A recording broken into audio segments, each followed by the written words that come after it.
In eastern Oklahoma, in a town called Westville, there's a retired school teacher who, with a promise to a friend, changed her life forever. For years now, she's used that promise to inspire others to live healthier lives. My name is Marcella Morton, and I'm from Westville, Oklahoma. I've lived here all my life. I started out really heavy. I didn't care that I was overweight. I didn't want to start exercising, and I liked eating junk food. My friend Janet Franklin, we had been friends since 3rd grade. We were Indian girls, and we just did everything together. We both chose a path of health that wasn't very good, and both of us began to gain a lot of weight after we'd had our daughters. I tore up so many pictures. I was so upset at how big I was and how fat I looked. We prided ourselves in being able to cook like our moms, so we did a lot of greasy cooking and baking and enjoyed that because our families enjoyed living like that and eating like that.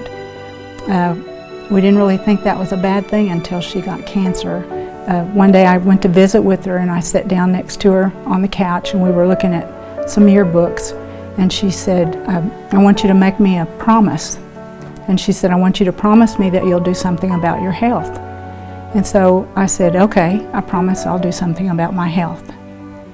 And she looked at me and she said, no, you have to pinky swear.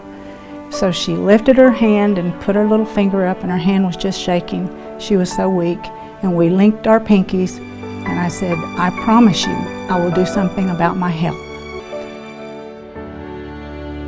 About 2 weeks after she was gone, I was standing in the kitchen washing dishes, and just over my shoulder I heard a voice, and it was just as plain as if you were talking to me, and it said, you promised me.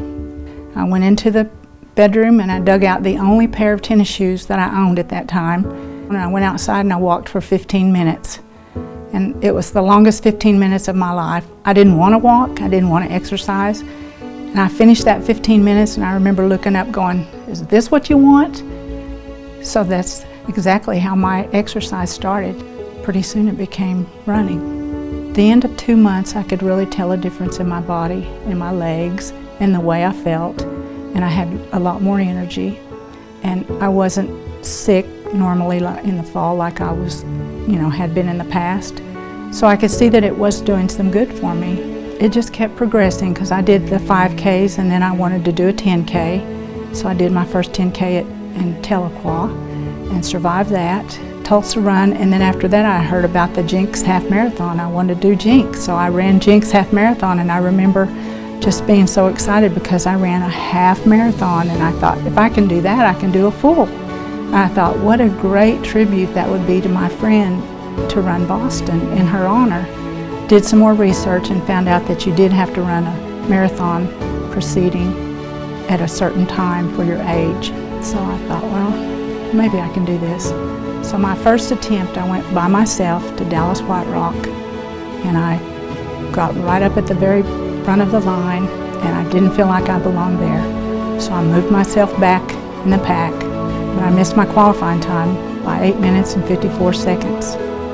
So I had to go back the next year and try again, pick the same marathon. Second time I did things a little bit different. I took my daughters with me, and I knew that they were waiting for me at the finish line, and I ran my qualifying time at age 51. But I remember when my daughters finally got to me, we were just jumping up and down and screaming, and because I'd made it to Boston. Well, it's probably the most exciting race that I've ever been in. It's held on Patriots Day, so all the schools are out, the stores close. Everybody comes out for Boston because it's such a big deal. You got to understand, I came from couch potato to Boston, so that's just one of the goals I set. And I remember praying and saying, dear Lord, just give me enough strength to have my arms upraised when I finish this, because I was getting so tired.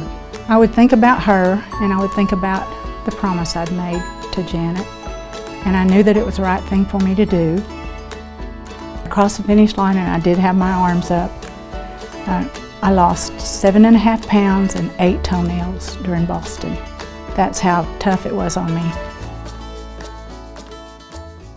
I work for a program called Educational Talent Search. It's a program that deals with students who want to do something post-high school. We encourage them to go to college or to some kind of career tech after high school. I do tell them my story, and I talk about students who really feel like maybe they're from a small town, or their family maybe doesn't support them that much. They can set their own goals, and if they work hard enough, they can achieve practically anything that they want to. Oh, my running group, we are a group of 6.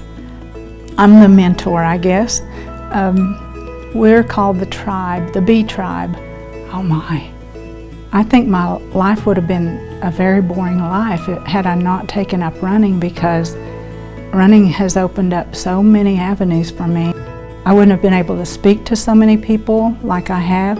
I just need to talk about Janet, because I wouldn't be here if it weren't for Janet. I kept my promise. Marcella is also part of the Cherokee Nation's Wings program, where she's rewarded for physical activity. If you'd like to learn more about that program, go to Osiyo.tv and click on links mentioned.